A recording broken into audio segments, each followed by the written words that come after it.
Makeup मढ़ौला से होई, ऐसे न मुँह चमकौला से होई,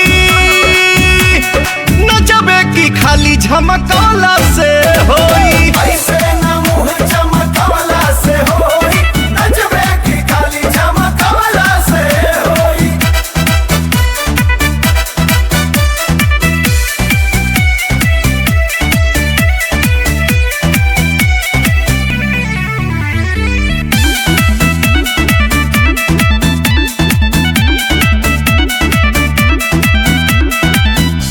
ब्यूटी पे हमरा बड़ी धाका बा, कई जगह जाम भइल चाका बा।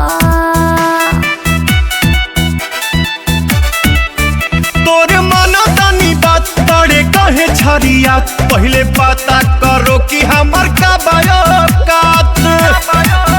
तोहर बात बनसिला, तू तो बड़ा रंगीला, चला रख लेनी के संजोई।